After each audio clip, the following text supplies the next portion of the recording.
Good afternoon, and thank you for joining us for White People Do Something, a dialogue on whiteness and allyship, the fourth in the We Are Not Okay Injustice, Action, and Healing series.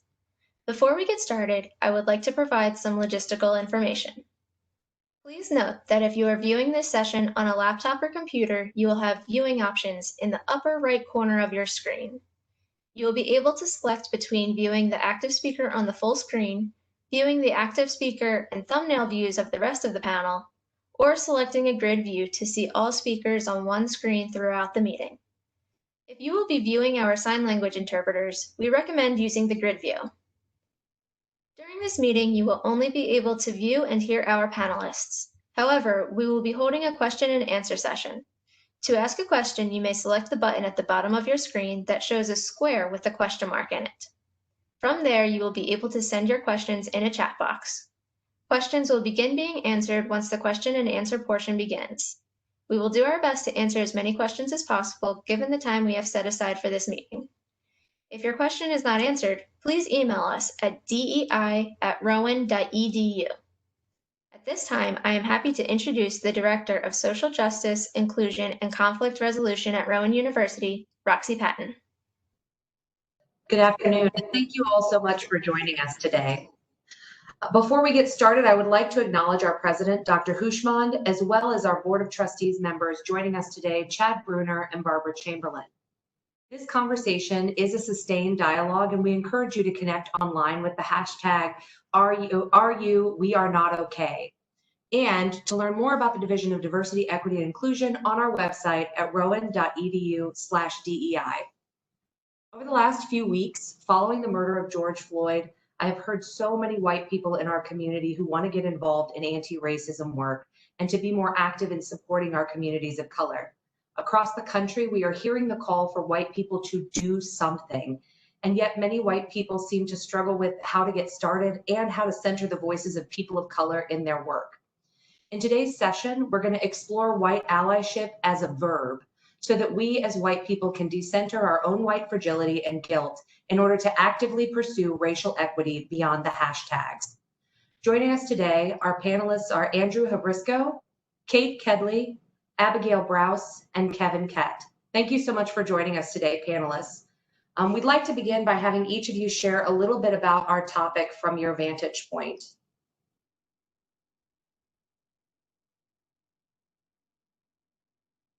Sure. So I'll start. My name is Andrew Havrisko. Again, thank you so much, Roxie. And before I start, just thank you to DEI, SGICR, everybody for giving us this opportunity to speak and hopefully to promote some action being taken moving forward. But this topic is relatively new to me, and I understand that I have that privilege as a white person for this to be a relatively new topic to me. You know, I do work with campus recreation, so my official title here is Assistant Director for Intramural Sports and Special Events, but you know, recently became very interested in doing this anti-racist work and finding ways that I can rally the Rowan community to support our community on campus and also, you know, locally, regionally, nationally at a greater level.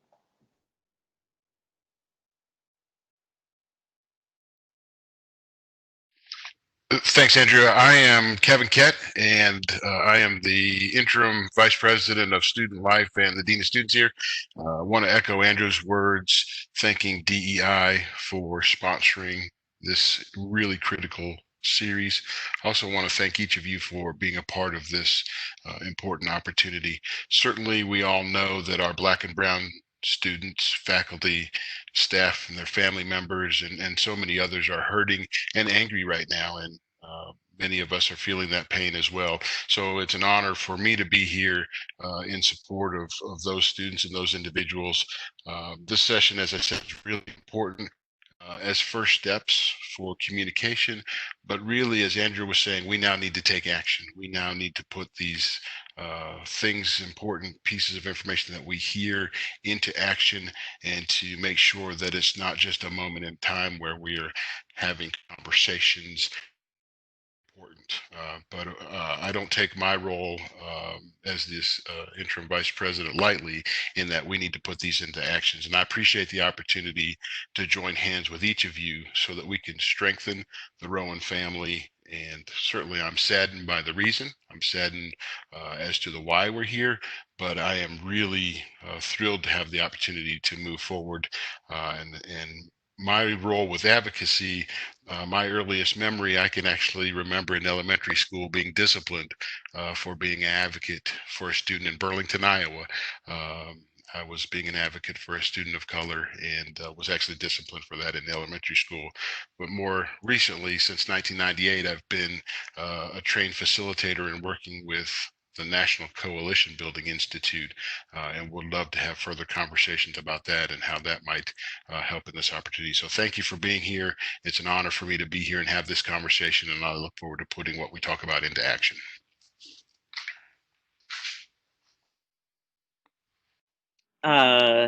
I'll go next. Hi, I'm Kate Kedley. I'm an assistant professor in the College of Ed here at Rowan. And I just wanted to also thank Vice President Sheely and the Division of Diversity, Equity, Inclusion, and of course, Rowan. And then all the panelists. I've been watching the videos and participating in live. It's been a really eye-opening experience. So thank you to those people, and also thank you to people who've been doing liberation and abolition work for centuries. It's a real honor and a privilege to have the luxury to even just be able to sit here and talk with people about it. And a little caveat, I am not an expert on this. I don't necessarily do research on this, but I am actively in a lifelong process of unlearning and learning and adjusting and acting upon racist systems. So there were three things that I thought I would kind of bring up in my introduction about what I think about whiteness and allyship. So the first is the word ally itself. I feel a lot of tension about that word. I like the terms like co-conspirator or accomplice, which are used by a lot of people quite a bit better, because I think ally has become kind of a vague term. It allows us to be friendly to a movement, but we can disengage when it's not on the news, or when it's boring, or when we don't see it on Facebook, or when it's hard or tiring or dangerous, or there's some sort of risk to us. So I think co-conspirator or accomplice kind of forces us to be present more, and indicate that we're actively taking risks for liberation and abolition, and thus we face consequences sometimes for our actions. We might be antagonistic to status quo, instead of just putting stuff on Facebook, or being an ally, showing up when everybody else is. I use the word like fair weather fans. So a co-conspirator, I don't know that there's like a good example of what a co-conspirator might do, because it's so dependent on the setting.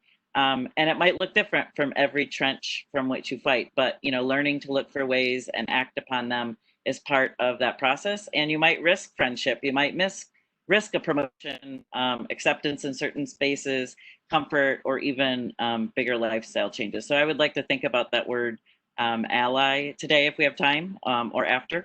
The second thing I wanted to bring up was, I think as a white person, I think white people need to just upfront admit we are racist, so we can adjust and take responsible steps and actions forward.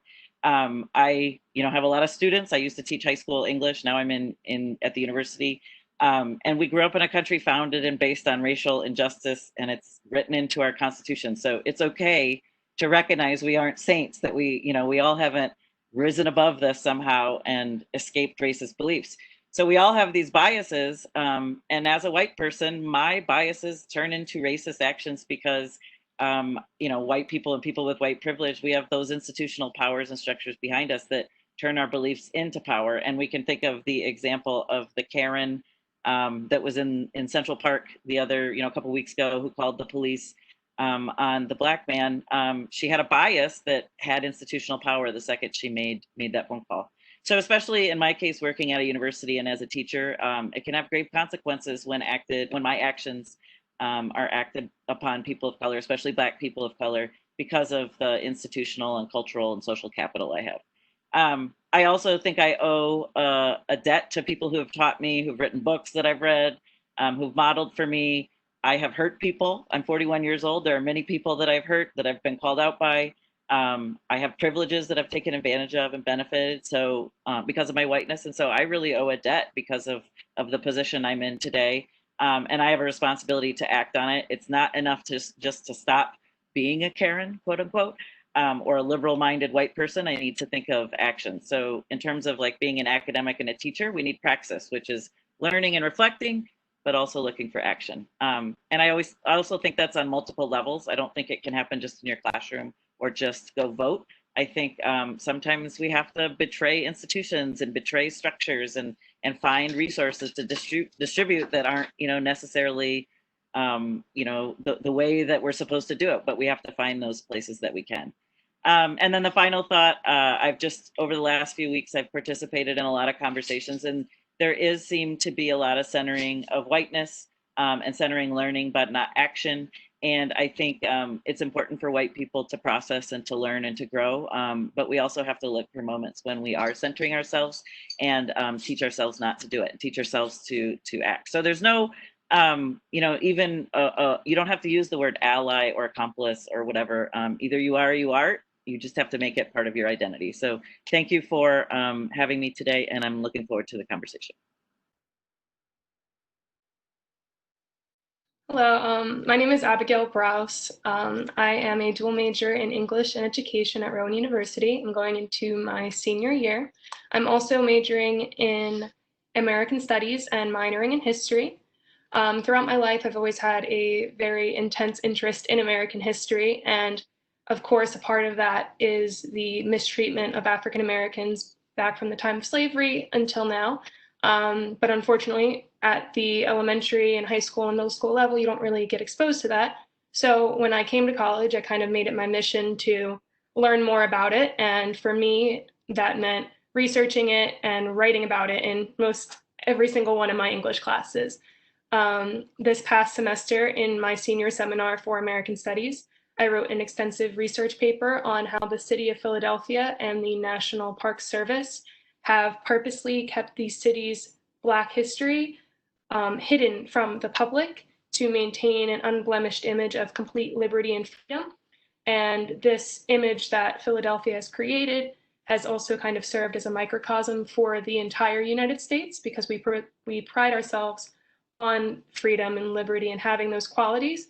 And it was just sort of in a way for me to expose injustice, and I believe that's why I'm here today, is just to speak a little bit to that topic and provide a student's kind of input on that. And I want to thank the Rowan DEI and especially Dr. Chanel Rose, my African American history professor this past semester, for recommending me for the role.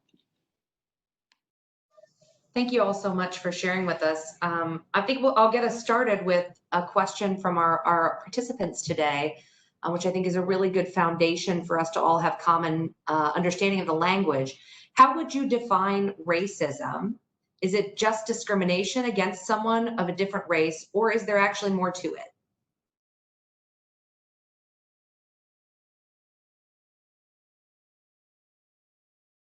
I can certainly start with it. I think that's a really powerful question, and I appreciate it being asked. For me, racism is, beyond the discrimination piece is where you get into the legal aspect of, something that's against the law, something that is done that's criminal and basic. For me, racism is the simple, you're judging someone based upon their race, and you think for some reason that you're superior to them. And we often get caught up in the legal, illegal, etc. Racism to me is bigger than that. It's, for some reason, I feel better than you. I'm going to put you down. I'm going to try to take advantage. And it's not just I'm doing something illegal. It's I'm judging you because of who you are and your race, and I think that I'm superior to you. Thank you, Kevin. Andrew, I see you've unmuted your mic.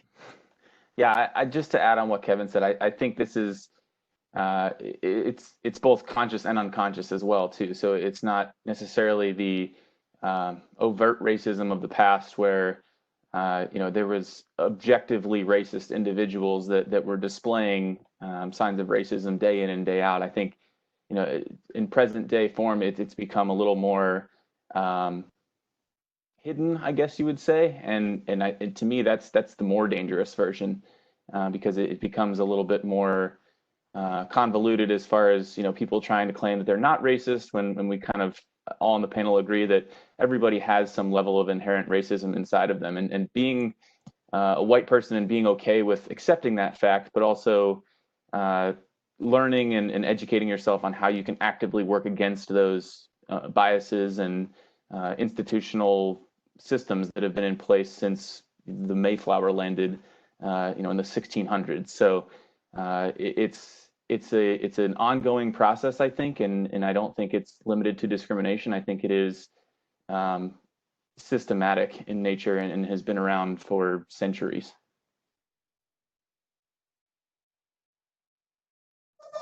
Thank you, Andrew. Would any of our other panelists like to touch on that before we move on to the next question?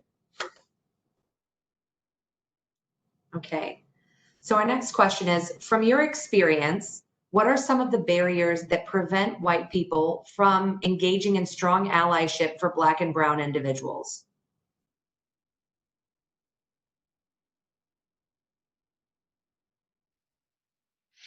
I think one of the most important ones is just simple fear. I think there's several fears associated.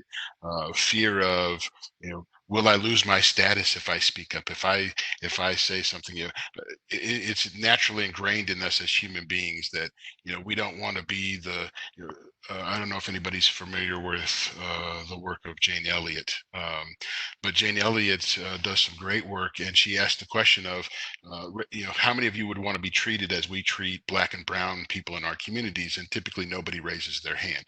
Well, we sometimes associate, well, if I stand up, I might be treated like somebody that I don't want to be treated like. I'm afraid I might be ostracized by my friends.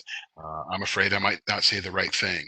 And so for me, this issue of why people don't stand up and always be advocates is really based in fear, but it's also the unknown of, do I know what I'm talking about? Can I, as a white person, really put myself in a position? And what I like to think about, and I hope we talk about this further later, is think beyond the ism, think beyond the written definition, and think of, I'm advocating for a person. I'm advocating for a human being that I know. Maybe it's a family member, maybe it's a friend, maybe it's somebody I'm in a relationship with. But think of it in terms of, I'm speaking out, I'm voicing my opinion, I'm going to take that risk, I'm going to kind of put the fear aside, and I'm going to do this because of a person I know and a human being I care about, not just an issue or a definition.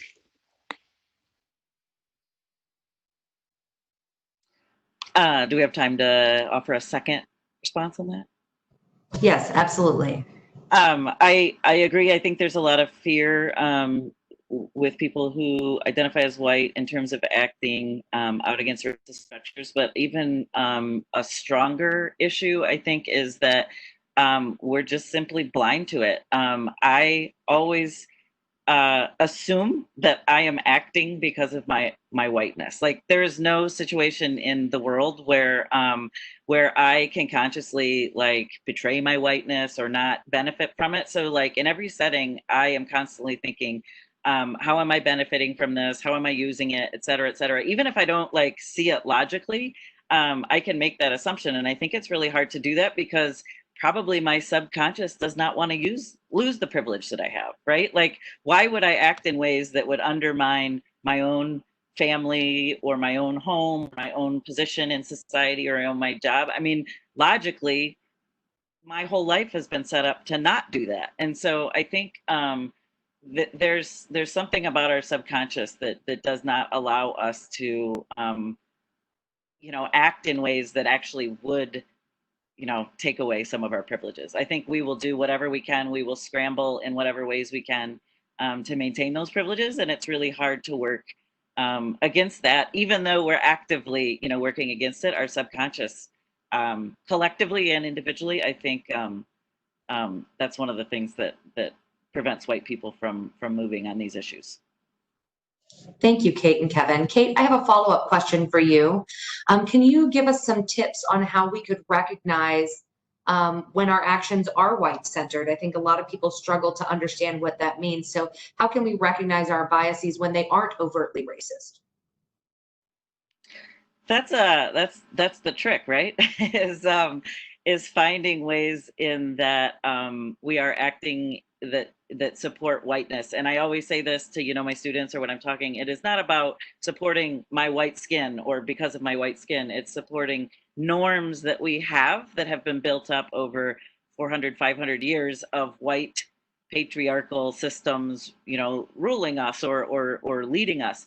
And so I think the trick is, you're never going to get to a point where you're constantly like, I can recognize every time my whiteness is benefiting or I'm centering whiteness. You can't, but you can get to a point where you constantly assume that's what you're doing and you're looking for those. Like part of your identity is looking for those. So, I would say, when I teach, I used to use more, I was an English language arts teacher. And so obviously I didn't really I had to teach the canon, and so I'm teaching John Steinbeck and T.S. Eliot and all of these white male authors. And I was living in Arizona teaching, and most of my students were Chicano and Latino, and they called me out on it, right? So I was centering whiteness. Now that's obvious to me that I was doing it. When I was 22, it was not so obvious. So I just assume that that's what I'm doing all the time, and I'm looking for ways to undermine that. So. I don't know if I have specific examples, but it's something that we all can be looking for, I think. Thank you, Kate. The work continues. So I have a great question from someone in our audience that says, how do I navigate conversations with family when they refuse to acknowledge their racist beliefs and are not willing to do the much needed anti-racist work, which I think has come up for so many people, especially over the last few weeks. So I'd love to hear from our panelists. I think for having conversations with friends or family that may not have beliefs that align with yours, it's very important to come at the situation with tact and not be over emotional. And I think that as a white person, that's probably a lot easier for me than it would be for somebody who is Black talking to a friend or a family member or someone that doesn't quite understand. But I find that approaching a situation with less emotionality and just bringing up the cold, hard facts oftentimes can persuade someone more than getting in a sort of debacle or a big debate over things. And oftentimes, if you're not emotional and the other person is, they sort of feel embarrassed about that.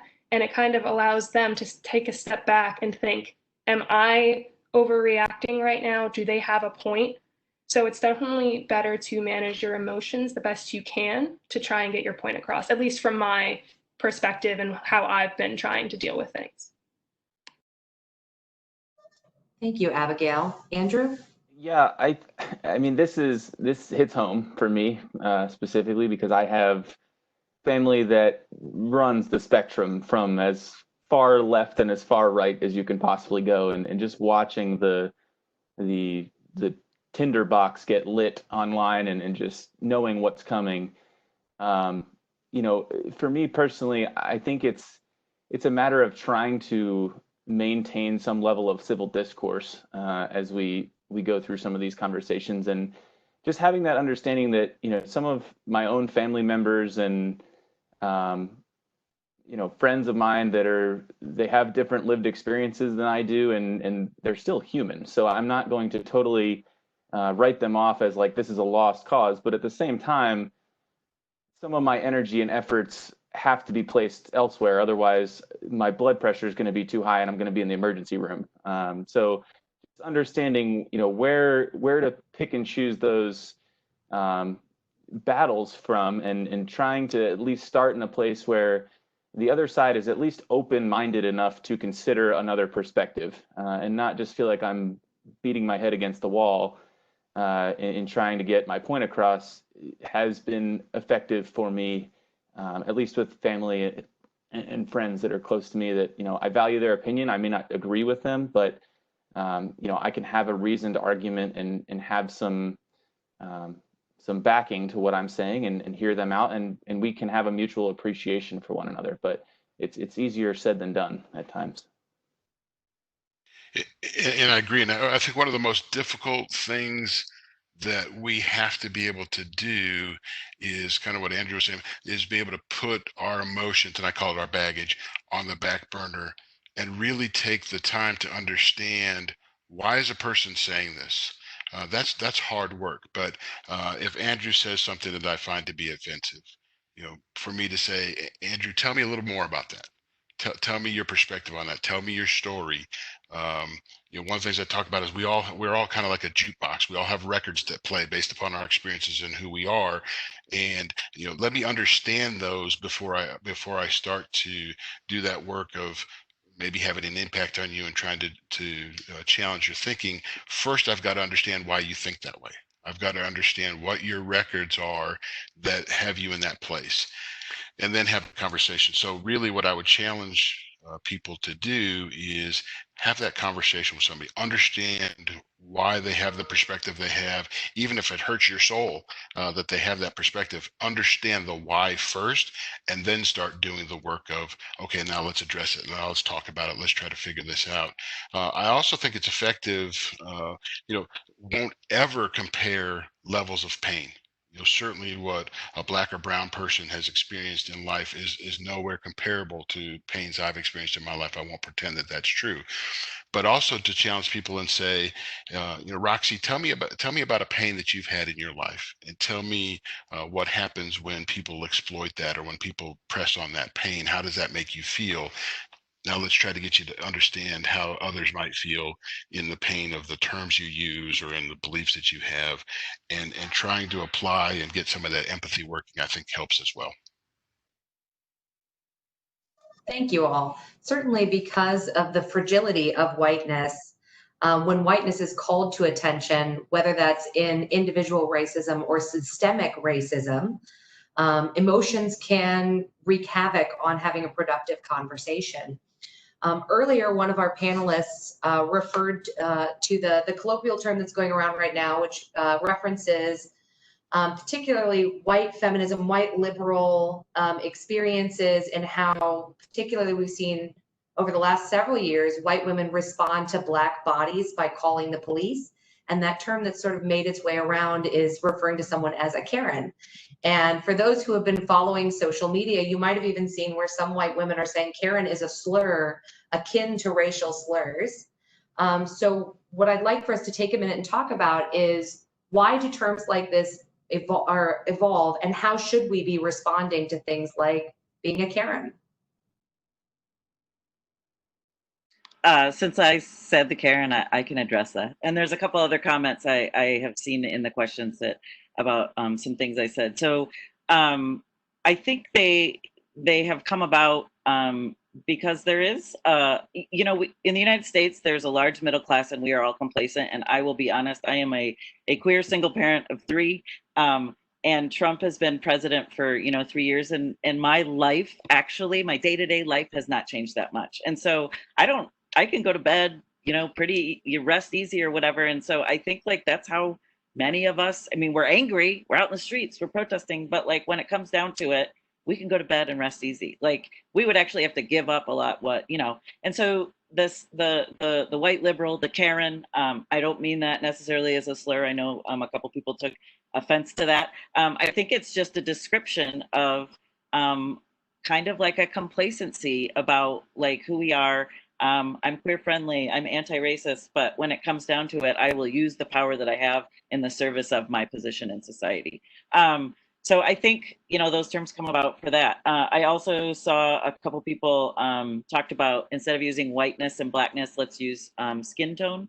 And I wanted to address that because a lot of what we're talking, I mean, yes, it does come down to skin tone on how we are treated and things like that, of course. But when we're talking about systems of whiteness, we're talking not about simply white people. It's not that every single white person walks out in the world and has all the privileges in the world. We're talking about a system that benefits white people. So the difference between skin tone and whiteness and blackness is that whiteness and blackness are systems. They're not just black people and just white people. They're systems. And then when we talk about skin tone, then we might be talking about skin privilege. And then there were also a couple comments about the word co-conspirator and instead of ally, and accomplice instead of ally. And a couple people said that they seemed like they're too criminal, or they remind people of a criminal element. And I think that is the point. we are not going to abolish racism without breaking some laws. We have been in a country where the 3/5 compromise, where Black people, Black men were considered 3/5 of a human, is literally written in our Constitution. And so to think that we can just do this by like hugging it out is wrong. Like it's just not going to happen. And so I don't mind the criminal element. I think we should be, you know, co-conspirators in that way. I'm not saying go commit crimes, but that connotation, I think, is what we need to undermine that status quo. Thank you, Kate. Do any of our other panelists have a response? Again, I will go back to, I think this session is great to have that very dialogue that, as Kate's saying, okay, I said some things and people are challenging that in the comments, and now let's have a dialogue, let's have a discussion. Those kind of things have to happen instead of just walking away and saying, well, I was angry because somebody said this term or that term. Let's dialogue about, what did I mean by that? What does that mean to me? Because we all have different definitions. We all have different understandings of terms. So that dialogue is important.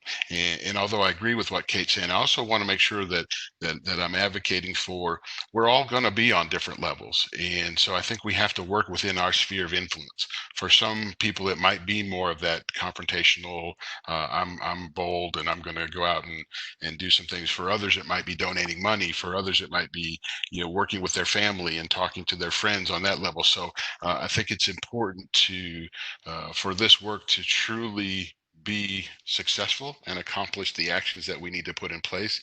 Each of us need to work in our sphere of influence, and I think that's how we're going to address it. And not yes, I want everybody to be uncomfortable. I think that's part of the educational process. I think it's part of how we grow. I think it's part of how we change. But I also don't want people thinking, well, gosh, if I don't meet, you know, the definition that the panelists are talking about today, then I walk away with nothing. Work within your sphere of influence. Work on yourself. Start with yourself. Dr. Zion talked in her session about, you know, how do we look internally and work on ourselves first? Critical first step. But work within your family, work within your friends, take action steps if you're comfortable doing that. Work within your sphere of influence, and that will help a great deal. Thank you, Kevin. Can I just make a quick follow-up to that? Thank you, Kevin. That's perfect. And I you're right. I think we all have, I think I mentioned it earlier, but we all have our trenches. Like, we will not all be out being co-conspirators in the front lines, you know, getting arrested. There are many ways, and we all have different expertise, but we have to find that trench to fight from. So thank you for clarifying that. Thank you both. So in a lot of the conversations we've seen over the last few weeks, we've talked about interpersonal racism at quite a level. How do we talk to our families? How do we confront offensive terms or jokes when we hear them? But really, when we're talking about racism, we're talking about something much more structural. So the term white privilege is something we've heard in a lot of different spaces, and it's most often cited in discussions around police brutality and suspicions of crimes or violence. But can our panelists talk about the ways that white people continue to benefit from systems of oppression currently and have benefited throughout history? I think it's important to acknowledge that from ancient times, there's always been a caste system. In the Middle East, anywhere that you look, there's always been a sort of caste or a socioeconomic kind of system. And I think that white privilege has kind of worked off of that in a way, because during obviously the times of slavery, the poor white people who didn't own property, they were at that lower level, but below them were the slaves. And that kind of gave them that upper hand where they felt like they had power over at least somebody. And I feel like after slavery was abolished, after the civil rights movement, in some people's minds, it's still stuck there. You know, there are people living in poor white communities who are thinking to themselves, well, at least I'm not living in a poor Black community. And I think that white privilege kind of functions off of this, at least I'm not them idea. And it's actually so saddening to watch.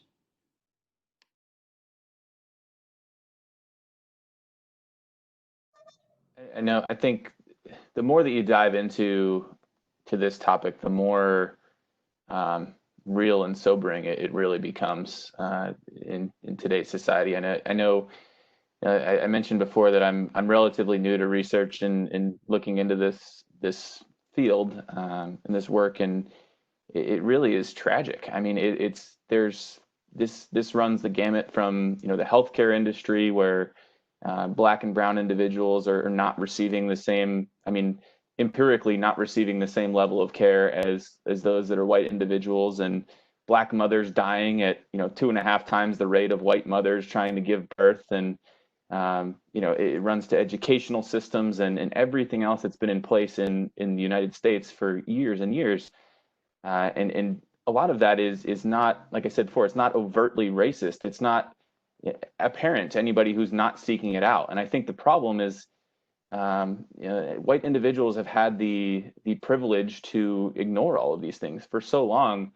It has just been, well, it doesn't really impact me, so I'm just going to pretend it doesn't exist, or just be ignorant of the fact that it does exist. And I think what a lot of the things that are coming up today are making it more readily apparent that these systems are and always have been there, and now there's studies coming out that are detailing how this oppression and these systems have impacted Black and brown individuals across the country. So I don't think it's just a matter of the police issue. I think this is so widespread and systemic in nature that it touches so many different facets of society that it really is time to take an honest look at ourselves and our institutions and figure out what we can do to change.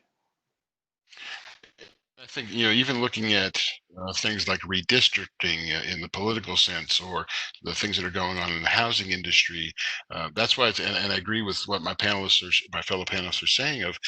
Oftentimes we will say, well, that I don't understand, that doesn't apply to me, so maybe it's not happening. That's why it's really critical for us to hear the stories of our Black and brown colleagues and friends and our underrepresented populations, because we, instead of just dismissing that and saying, well, that I've never experienced that, or that doesn't make sense to me, we've got to listen to those individuals and hear what they're saying.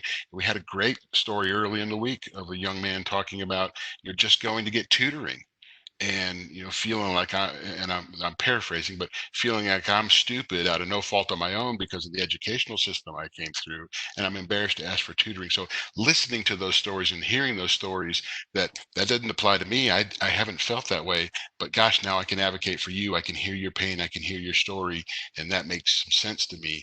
I can apply that. I think that's an important piece to this. Thank you so much. And I think, Kevin, really, you hit on something that's really critical, is that in order for us to move forward as white people, we really do have to be engaged in relationship building and coalition building with communities of color. So can you all talk about, as we're trying to build these relationships and listen to the voices of people of color and elevate the voices of people of color, how do we do that as there's an inherent distrust that's engaged with what we're seeing in these systems, these centuries of oppression? So how do we start to work to build these coalitions when there is that lack of trust and a very reasonable apprehension due to the political and social unrest we've seen? I think the first step is definitely educating yourself. It's easy to look on social media and just read whatever happens to be there. I know that many news sources are biased in one way or the other. But for me, it's been essential for my classes to get educated about these things. And being educated has opened my mind to so much more and has made me want to go out and look up more information and really see if I can understand the root of the problem and get the cold hard facts, as opposed to what you may just see floating around on social media. There's no one saying that the person that you follow on Instagram knows what they're talking about. They can post whatever they want. And so I think actually going in and doing your own research from reputable sources helps you form your own opinion. And then once you get your own opinion, you can start advocating on your own. I mean, it may start small. It may start with like the social media hashtags. It may start with those type of things, but going into a classroom and having a discussion that may be a little bit uncomfortable with your classmates and showing them that you are an ally and that your heart is open and your mind is open to being educated, and that while you as a white person may never understand what they are going through, you want to learn more about it. And from my experience, all of my Black classmates will teach me more about it. They are so welcoming and approachable, and they want us to help. They want us to be involved. They want us to not just sit back and be apathetic. So it's really a matter of like approaching people. I know it's like scary, but like once you get that first step, you're just going to like soar with it. And I agree 100% with Abigail. Thank you for sharing that. I think the other important thing that we can do to help build trust is also not rely on Black and brown individuals to teach us. One of the things that I think is that I hear regularly from students throughout my career is I spend my life trying to teach white people about X, Y, or Z.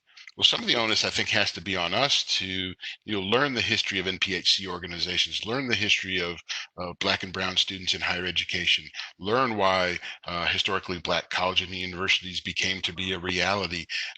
If we do some of that work on our own, and then when we're in a classroom and somebody says, hey, X person of color, why don't you speak on this issue? Well, let's us as white individuals say, why should that person have to speak on the whole their whole culture or their whole race or identity?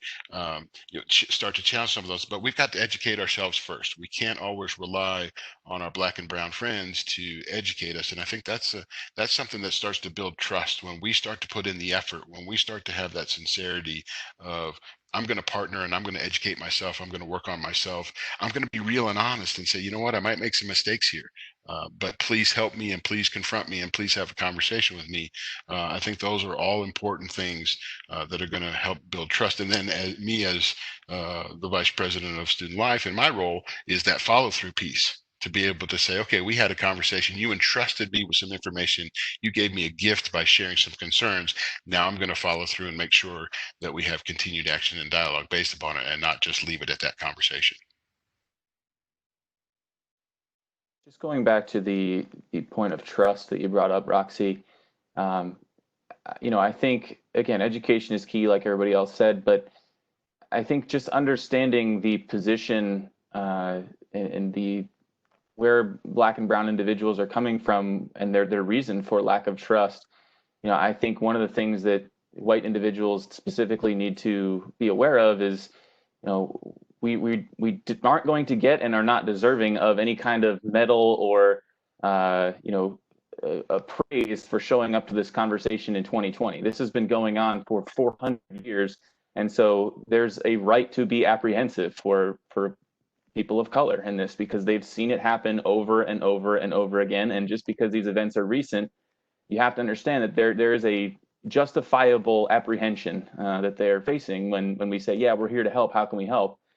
In that whole white knight philosophy of like, I am here to save the day. Been there, done that. They've seen that before. It hasn't worked out. So why should they trust that we're here for them now? I think one of the best analogies I heard on this was it's like showing up to a class an hour late and then expecting your professor to catch you up on everything that you weren't there for in the past hour. It's not a realistic expectation. It's not a realistic place to start from. I think everybody needs to do that work on their own to catch themselves up, and then work on where can we move forward from here. Thank you all so much. And I wanted to take a moment and remind our participants today that this is a sustained dialogue and we do want to hear from you. So please make sure on social media you're using the hashtag #WeAreNotOK so that we can continue this conversation and share resources. A lot of our questions today are about some of the topics that you were just talking about how do we educate ourselves. And one really resonated with me in the way that I've heard so many of our students and faculty and staff reach out to SJICR for resources right now. The question says, there are constantly new recommended articles, books, and podcasts popping up for white people to read or listen to these days, and it can feel overwhelming. What is one way that you would recommend, or what is one that you would recommend to a white person who's looking to educate themselves on Black history and white privilege?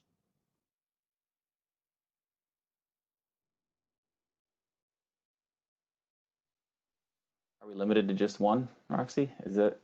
I mean, I think go ahead. we can continue to share online, but let's try and keep it to one just for the purpose of this conversation. Okay. I think there's so many out there, and just quick plug.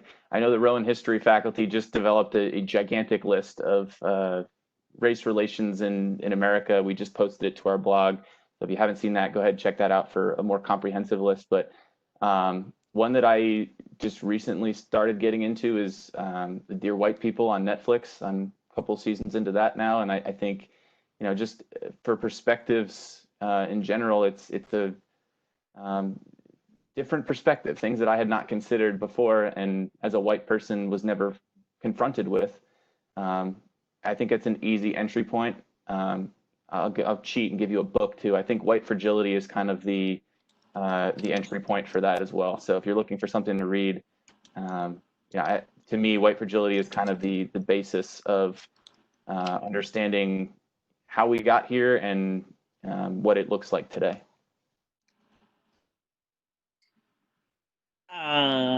Hello. I have a couple I wanted to recommend. The 1619 Project, which came out from the New York Times last August.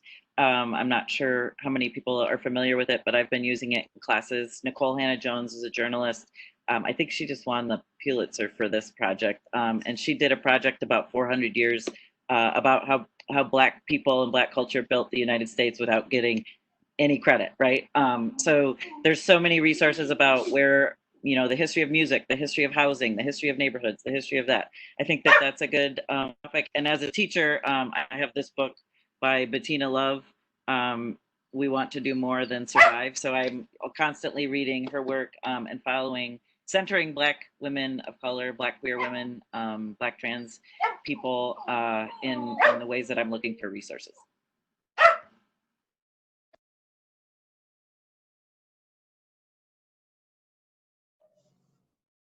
Okay. So earlier we talked about white privilege briefly, and we've gotten a few questions about white privilege, but I want to sum them up as best as I can here. Is some folks have asked for some examples of white privilege, and also how can they use their white privilege in order to support people of color.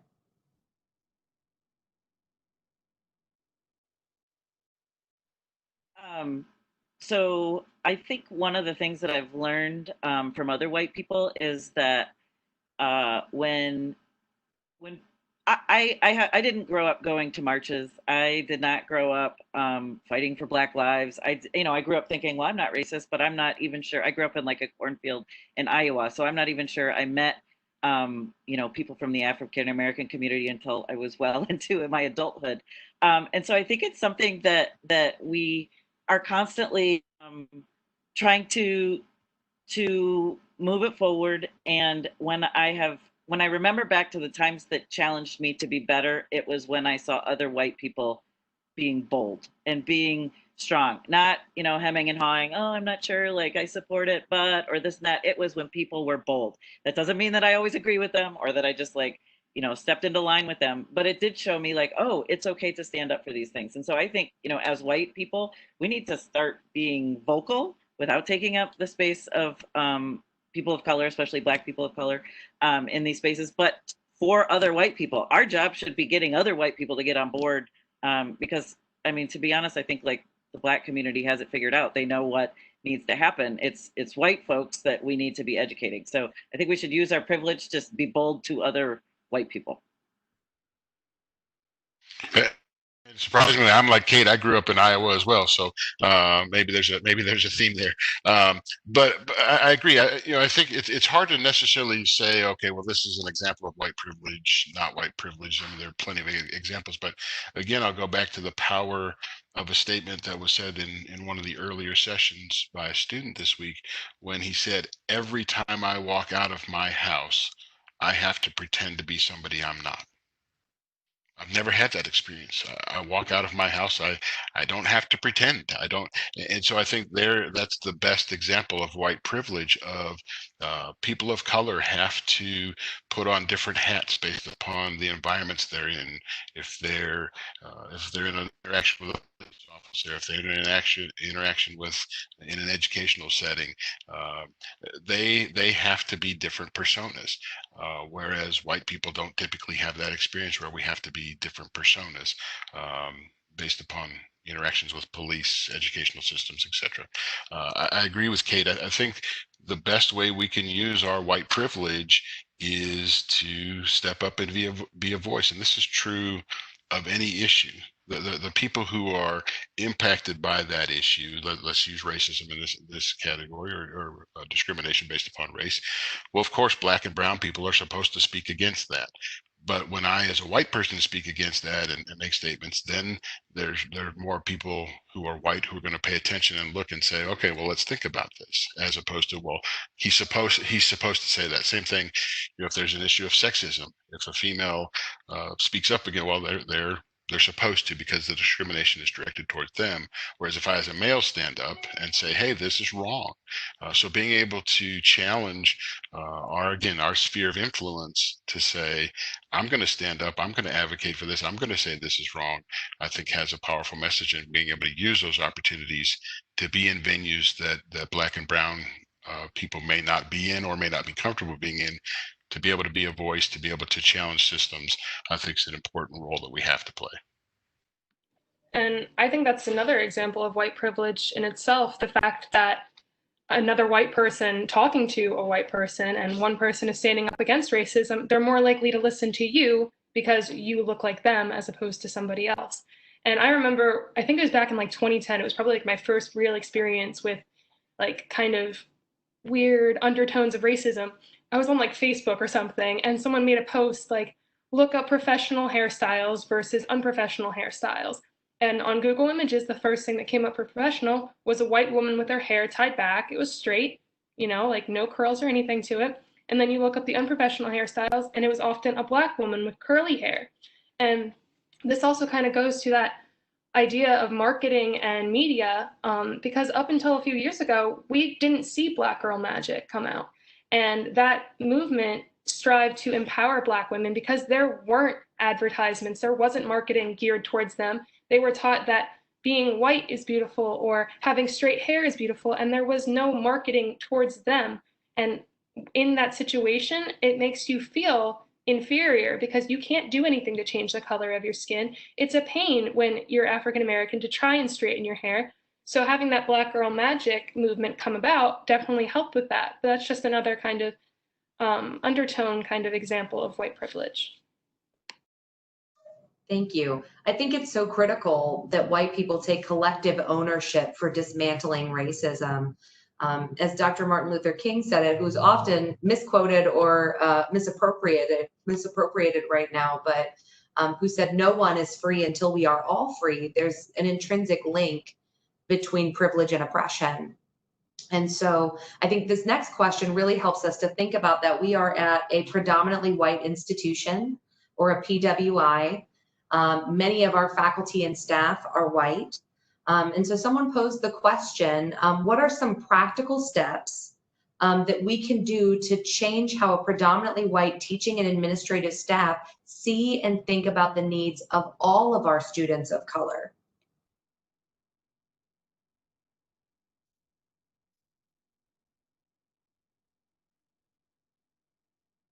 Yeah, I think that's a powerful question, and one that will be very. It's a must. We've got to address it, but a challenge. I think one is twofold. Again, I don't want to keep harping on this, but as administrators, we have to listen to the voices of our students, faculty, and staff of color.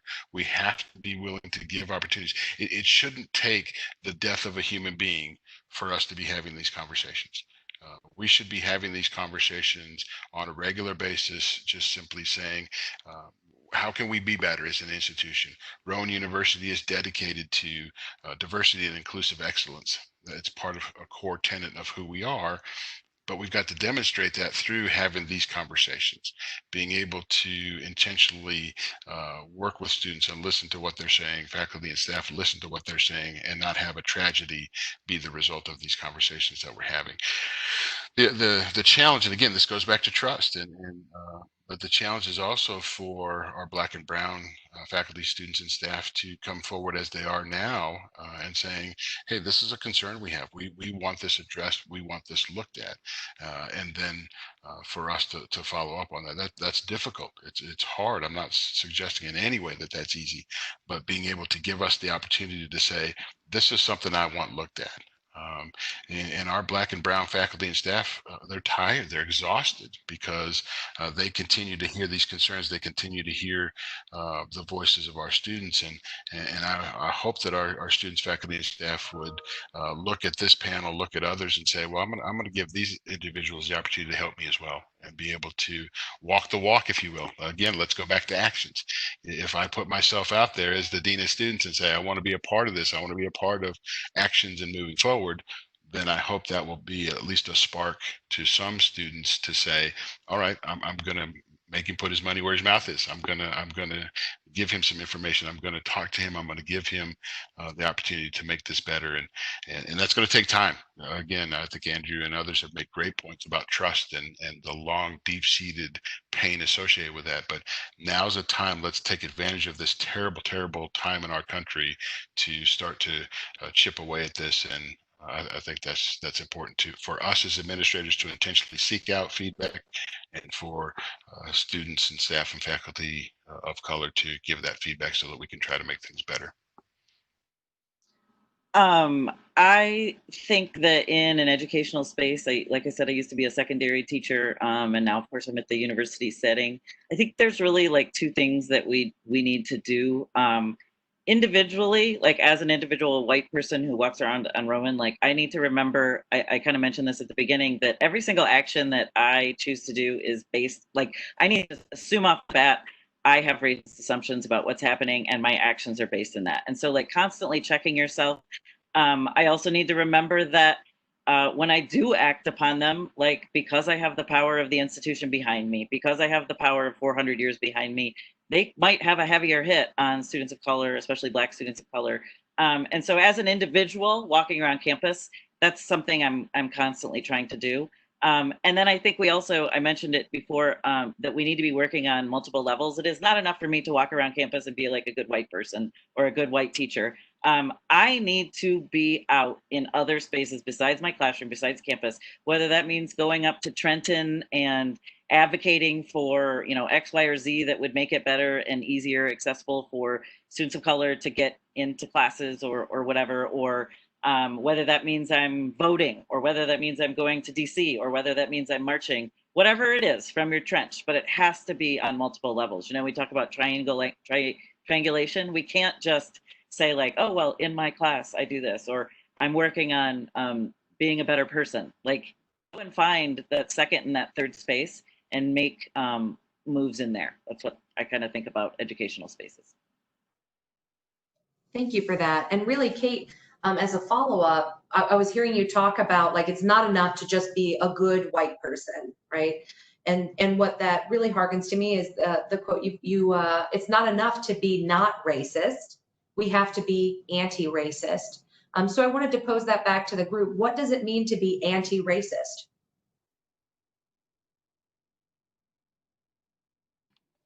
It definitely does not mean just not being racist yourself. It means advocating against racism. So it's not just like, oh, I'm a good person, I'm not racist, my family's not racist.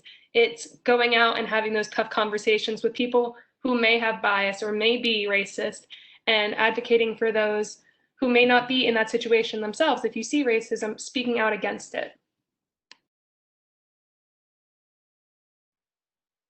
I think I started hearing the term anti-racist, I don't know, maybe 5 years ago or something. Before, you know, in education, we were talking about multicultural ed or diversity, and those terms seem to have become watered down or domesticated, if you will.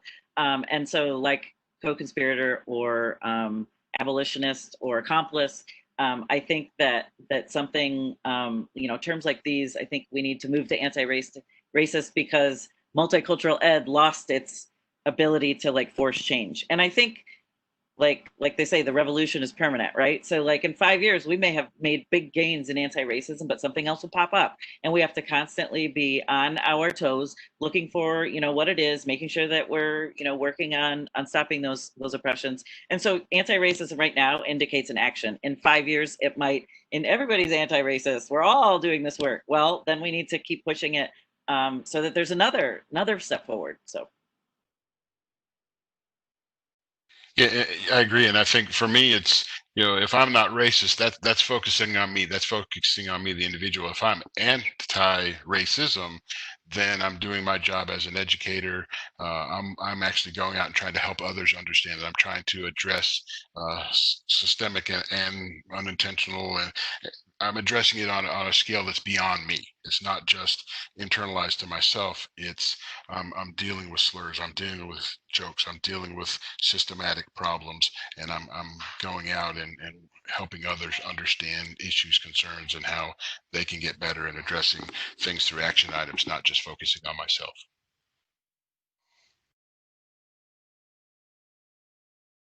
Thank you all so much. We've heard from so many people today, and even in the stories that we've shared, there's been this theme of folks feeling scared of saying or doing the wrong thing, wanting to show up but not knowing how, feeling overwhelmed by the topics.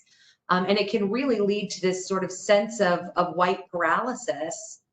And so what I've seen a lot, and I think what even students have been discussing, is this idea of virtue signaling, where people are posting the hashtags, people are taking the pictures for Blackout Tuesday, but they feel like going beyond to that next step can be really challenging to actually start to begin to work on systemic oppression.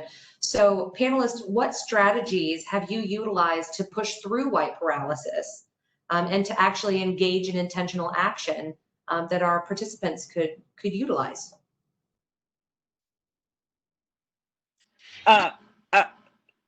Is it okay if I go and then you? Okay, thank you. As I mentioned, I didn't grow up going to marches, and I remember, seeing marches and wanting to participate, but I didn't have a friend group that ever did anything like that.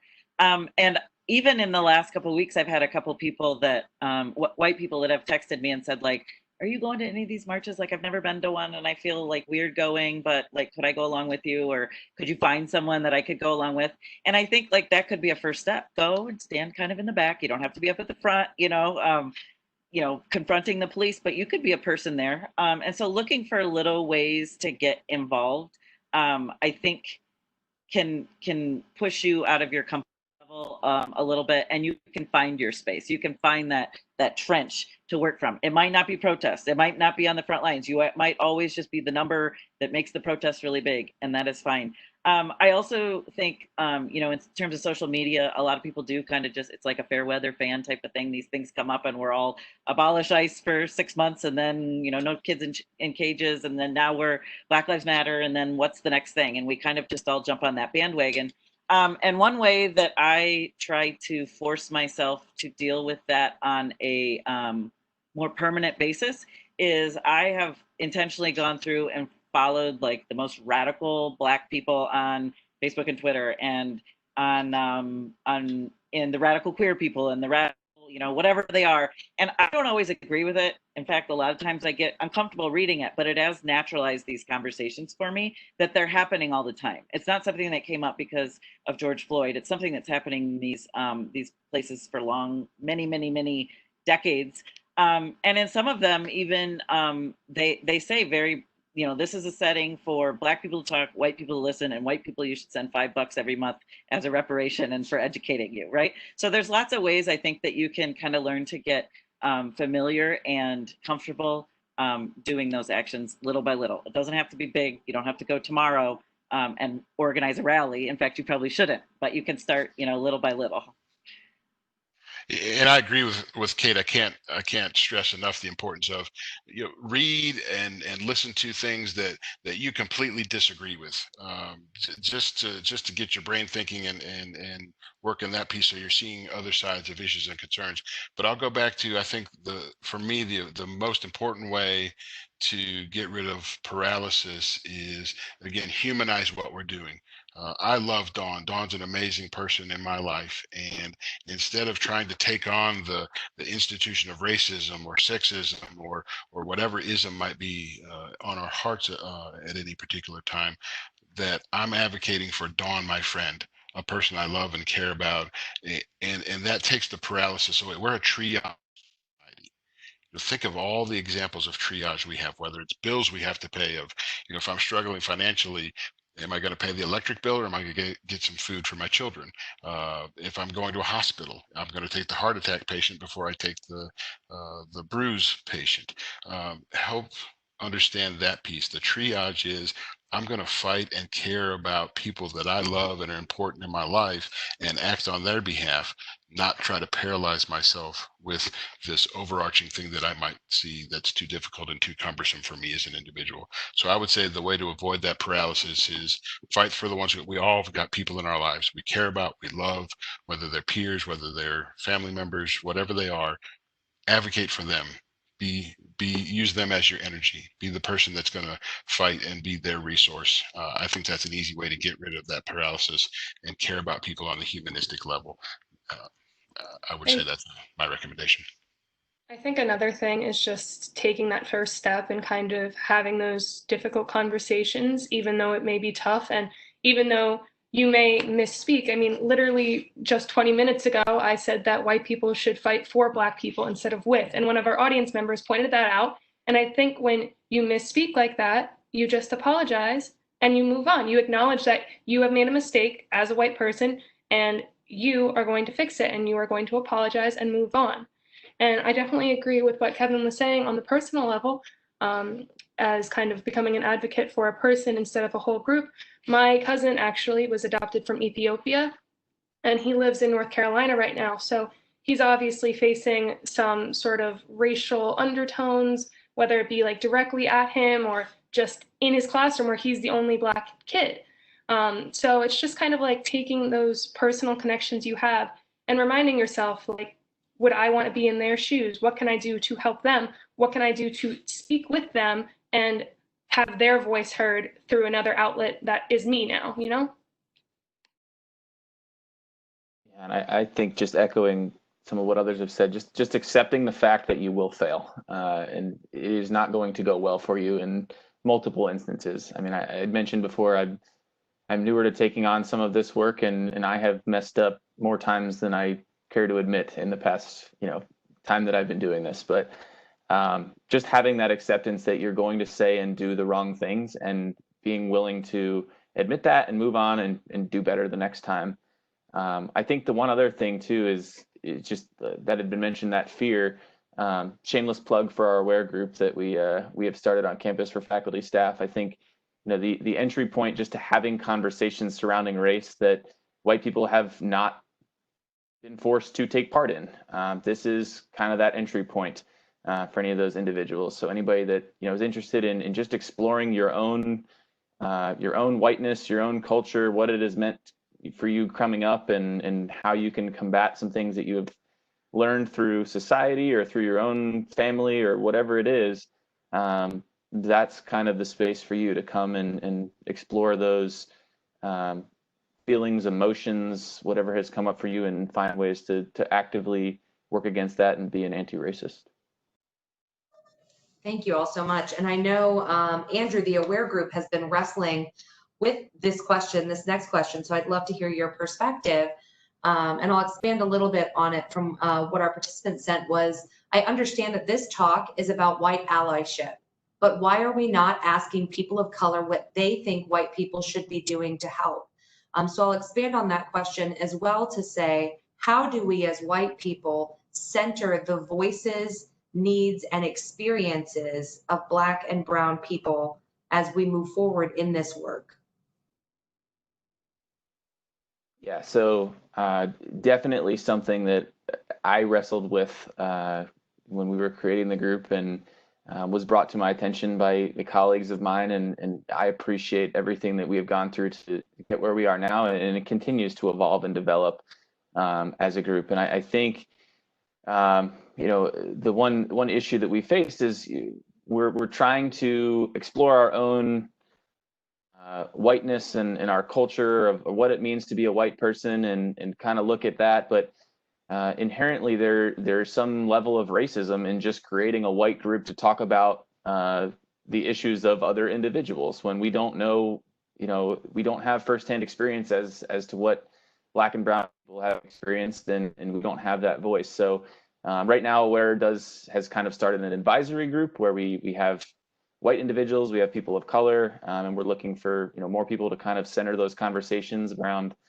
the voices of color, and find out what are those things that we can do to be better allies and better advocates and anti-racists, and kind of allowing their voice to lead our conversation and where we go with our meetings. So it's a constant evolution, and I'm happy to be part of that, but it's certainly not without flaws. And Andrew, how can folks get involved with Aware if they're interested in getting involved with that group? So we could share my email out with the group afterwards if they'd like, but we also have a blog that we established. So it's just sites.rowan.edu/aware. We'll be posting any of our information about meetings on there, as well as going through Rowan announcers and posting information about our events on there. So it's kind of consolidating information on our blog, but hopefully we garner a great deal of interest, and we can start breaking out into working subgroups to advocate and work on different actionable steps that we can take as an organization and as a subgroups to initiate change. Fantastic. And it's just so folks are aware, there is a meeting, Aware of Aware. There is a meeting coming up on the 23rd. So please be watching in the Rowan announcers if you're interested in getting involved in that. As we're sort of coming towards the end of our time, I wanted to see, I know our panelists have been receiving some questions that are directed towards them. Does anyone have a question they received that they would like to answer in these final minutes?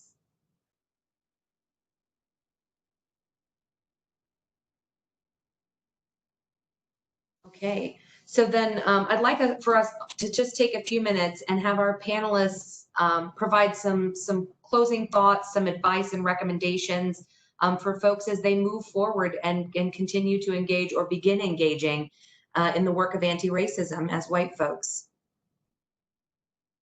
Kevin, do you want to get us started? Yes, first, Roxie, thanks so much for being an amazing moderator. I really appreciate your work. Thanks, DEI, for their work in sponsoring this. I'm humbled to be a panelist on this session, so thank you all for that. Thank you, participants, for being here. Really essential. Yeah, for me, I think the advice is, again, don't let the death of a human being be the initiating factor of us doing this work. We've got to be able to move forward, take action, hear the voices of our communities without it being a tragedy that initiates that. So for me, I'm starting a student advisory group that is going to meet with me on a regular basis to hear these concerns. As an ally, watch the words that you use. Words are important. Words have meaning. When people use racial slurs, confront that. Don't use racial slurs yourself, something that simple. But developing friendships, developing the ability to see people as human beings and address things from a humanistic standpoint, not an issue, I think is critically important. Please, I don't want to turn this political, but use your voting rights. I think that's the most powerful thing that we can do as citizens if we want to address these concerns, is to use our voting rights to make a difference in our country. Let's continue to seek out, whether it's through climate surveys, whether it's through advocacy groups, whether it's, use our student clubs and organizations. We have amazing clubs and organizations that are committed to the work of our Black and brown students and other underrepresented student populations. Let's use them as a great resource tool to hear their concerns, act upon them, and help them educate us, but also us educate them in a partnership. The other thing I would say lastly is we've got to help people understand this isn't a zero-sum game. Just because somebody gains or somebody, so many attention is given to a particular topic at this point in time. It's not a zero-sum game. We've got enough love, compassion, help for everybody in this country. And again, I'll go back to this triage society concept. We've got people that are in pain right now and need our help, and let's triage and let's focus on that. And let's not see that as a detriment or a detriment to anybody else. Let's see that as a positive way that we're going to make the Rowan family even better. This is an amazing institution that has amazing people who can become the leaders and set the bar for higher education. And through working with our students, faculty, and staff, I'm committed to that. I want to make sure that everybody understands that. But let's get out of the zero-sum game philosophy. We've got enough for everybody, and let's use that to an advantage. And let's just keep talking and have these dialogues without.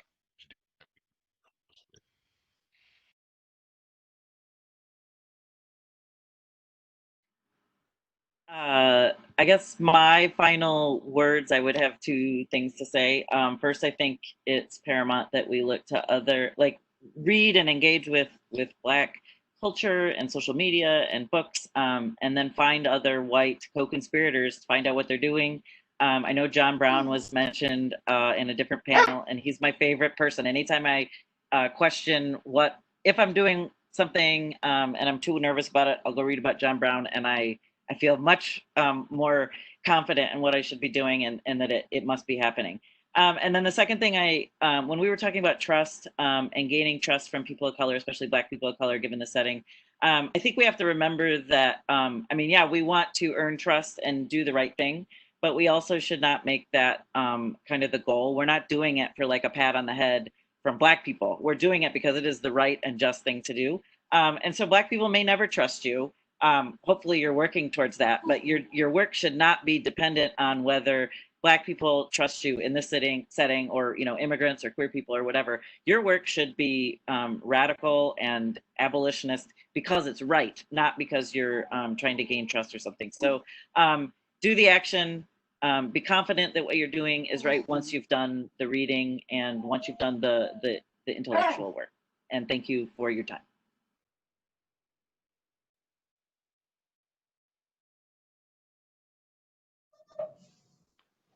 Just again, echoing, thank you to Roxie for moderating this discussion. I think there's so much good that can come out of this, and I'm hopeful that this doesn't end here and it spurs action moving forward. I just circling back to a couple other questions that I didn't chime in on. I think as far as how do we promote our institution as a PWI when we are lacking in faculty and staff of color, and our students may not see that. I think certainly if you have not attended and you're on any kind of hiring board or committee or anything like that, I think certainly going and taking a good hard look at any implicit biases you may have, whether that's through the Harvard IATs or through trainings on campus that are offered, and just actively working against those to hire representative individuals of our institution. So I think that would be one. The other one, just as far as educating our students, I know in the past I had attended Kai Sadler's You Good Fam. So if anybody hasn't been there, I highly recommend those sessions. They've been awesome. It's for fostering and advancing mental health in students of color. And I just recall one that I went to on, it was on educating Black boys and what that means and how educators were not trained to educate Black boys. And they were, educating across the board in the same way. And it just was not effective. And they just did not know how to handle that. So I think all of those sessions that they are offering are awesome and highly recommend attending those. And then the last thing I think is just acknowledging that this work is not easy, and we have the privilege to choose to do this work or to choose not to do this work. But unfortunately, our colleagues, our Black and brown colleagues, have never had that choice, and they have always been embattled in this fight against the system. A lot of times you start hearing that the system is broken, and the unfortunate truth, I think, is that the system is not broken. It's doing exactly what it was designed to do when it was established, and we need to be those agents of change to change the system. And so, like I said before, I'm excited for where this can go. I'm excited for our AWARE group to kind of grow and prosper, and Thank you again for everybody for giving us this platform, and we look forward to the work that's ahead. I'm also going to give a thank you to Roxie for moderating, and definitely thank you to the sign language interpreters. I think that my final thing would kind of be going back to education. Make sure you get yourself educated if you're not in a location or a class or some sort of thing that will educate you on the subject. Go out and do that on your own. It's no one else's responsibility but yours. And to get involved in the movement, make yourself vulnerable. Acknowledge that you are not perfect. You are never going to be perfect. Acknowledge mistakes you have made. Acknowledge mistakes that you may make at that exact moment. And always be striving to do better. And that includes by getting involved in the community, making yourself even more educated as new things arise, or educating yourself about the past, and leading by example. There's really nothing better that you can do than lead by example. I know someone asked about suggestions for parents earlier, and I'd say definitely try and make your kids see what you're doing to advocate if you want them to be advocates themselves. And if you're leading by example for your friends or your family, and you have those conversations with them, those difficult conversations we've been talking about, hopefully there will be a breakthrough one day where they will follow in your footsteps and kind of become advocates on their own as well. Thank you all so much. And I want to thank all of our panelists for being vulnerable with us and reminding us that as white people doing anti-racism work, we will continue to fail, and that it's our job to be accountable for that work. So thank you all for your insights and your guidance as we continue to challenge ourselves as white people to do the critical work of anti-racism. I also want to again thank President Hushman, as well as our Board of Trustee members who joined us today, Chad Bruner and Barbara Chamberlain, and to thank you as our participants for coming and engaging in this conversation and contributing with such thoughtful and meaningful questions. Please be sure to join us for the final installment of our series, Where Do We Go From Here? Navigating Campus and Community, which is taking place on Monday, June 15th, where we'll be really taking just an even deeper dive and planning some next steps as a community. For more information on our series and additional resources, please visit our website at rowan.edu/DEI. This concludes our session today. Thank you so much. Have a wonderful night.